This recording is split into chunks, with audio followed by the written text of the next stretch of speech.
You're watching Action News at 5:30 on NBC 24 with Ellen Marsden, Kira Klapper, AccuWeather with Chief Meteorologist Chris Kuiper, and Gerard Moncure with sports. President Obama promised to go out and fight for his new jobs plan, and he did it today in Ohio. Republicans fired back about that and about a Boeing jetliner. Steve Handelsman sorts it all out. Alan, thanks. Good evening. To push his new stimulus plan, the president was in some big-name Republicans' faces today, at one point suggesting repairing a bridge between Cincinnati and Kentucky. In other words, between the home district and the home state of the House and Senate's top Republicans. How are you, sir? To sell his jobs plan, President Obama went to Fort Hays High School in Ohio. Hello, Columbus! This district would get some of the $85 billion the president wants to repair schools, roads, and bridges. And there are millions of unemployed construction workers who are looking for a job. So my question to Congress is, what on earth are we waiting for? The president was in Republican territory next to the congressional district of House Speaker John Boehner, who's opposing how Democrats would pay for their jobs plan by limiting tax deductions. We see permanent tax increases put into effect in order to pay for temporary spending. And Republicans stepped up another attack based on the Boeing Dreamliner, charging the president with killing jobs. Boeing's plan to build its new plane in a new plant in South Carolina is blocked by the Obama Labor Relations Board that ruled the move to a right-to-work state retaliation by Boeing against its unions in Seattle, unions that back Democrats. While the president is talking about jobs, his administration is making it harder to create jobs. But the nonpartisan Congressional Budget Office today backed the Obama jobs plan. Cuts in taxes or increases in spending in the near term will spur output and employment. And the short term is the Obama focus for 14 million U.S. unemployed and one president who wants to keep his job. An Obama spokesman said today if Congress wants to pass part of the president's jobs bill, he would sign that and then keep pushing the rest. From Capitol Hill, I'm Steve Handelsman, NBC 24 Action News. Alan, Kira, back to you. Thanks, Steve. The number of Americans in poverty jumped to a 27-year high in 2010. According to the Census Bureau, the poverty rate rose to 15%. That means nearly 1 out of every 6 Americans, more than 46 million people, live in poverty. It's the highest level since 1983. The number of people lacking health insurance increased to 50 million. That's a new high. Losses were due mostly to working-age Americans who lost employer-provided insurance in the weak economy. The statistics cover 2010, when U.S. unemployment averaged 9.6%. The median household income was $49,400, down more than 2% from 2009.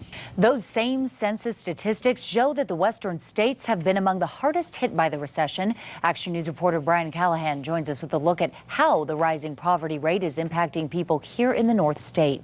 Brian. Kira, while the national poverty rate is just over 15%, California's poverty rate is slightly higher at 16.3%. And the poor aren't the only ones impacted. The median income in the state dropped nearly $2,000 compared with 2009.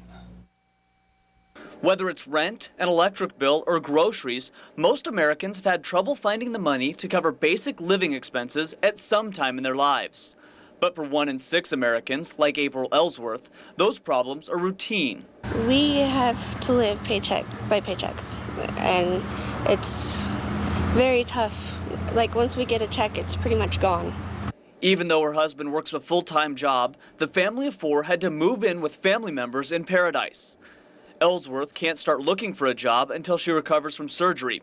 She says even with cutbacks, the family has had to pawn electronics just to cover short-term cash shortages. He only makes $8.35 an hour, and even with the 40-plus hours, it's still not enough to make ends meet.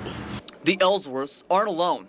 The Jesus Center in Chico has seen an increase in the number of people coming in for meals as the economy has continued to decline. Our numbers of meals served this year will be somewhere in the neighborhood of a 65% increase in 5 years' time. Officials at the center say they're serving a growing number of families that are struggling to keep a roof over their children's heads and keep their bellies full. They've lost their jobs, they're one family member maybe, and maybe both. so they're coming down here for breakfast with the kids on the way to school. While most people are hopeful the economy will recover soon, many believe the reality is that the road to recovery will be a long one. I have high hopes, but I'm not holding my breath.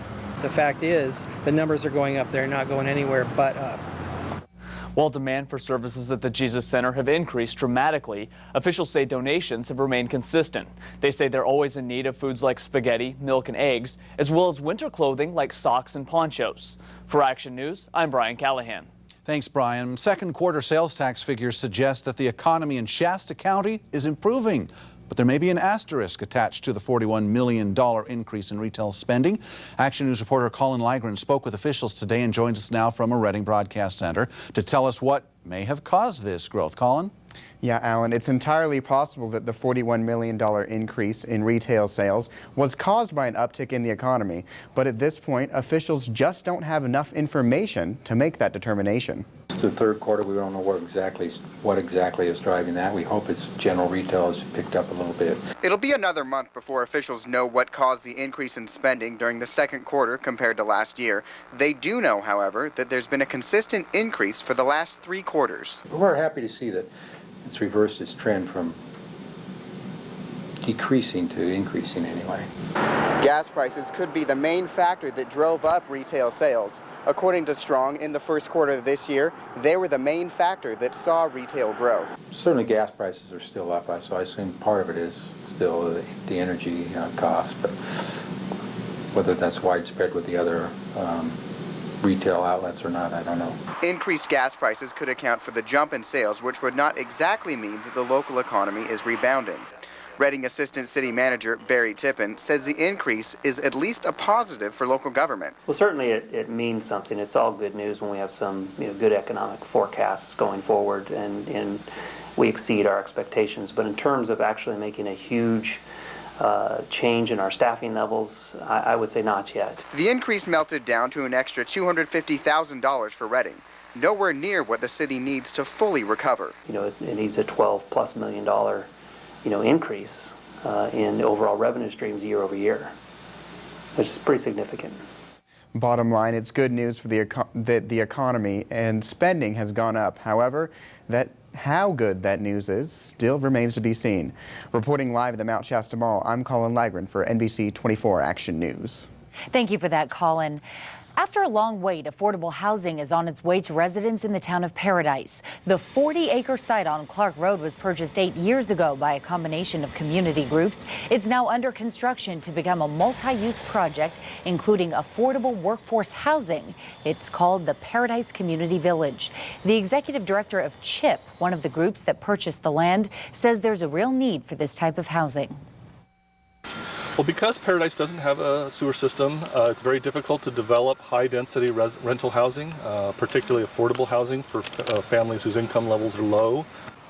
The Paradise Community Village will include 35 rental units and, down the road, recreation and youth facilities. Another construction project is getting underway in Paradise. This week, the Recreation and Parks District is removing the banner poles and cables that cross the Skyway. The poles are being taken out to make room for construction of the frontage improvements. Once the frontage improvement project is completed, a new electronic messaging sign will be installed that will immediately replace the banner system. These improvements will be installed by the Paradise Recreation and Parks District personnel over the next 4 months. There's more to come on NBC 24 Action News at 5:30. The performance finale of the hit NBC show America's Got Talent takes place tonight. We have a preview next.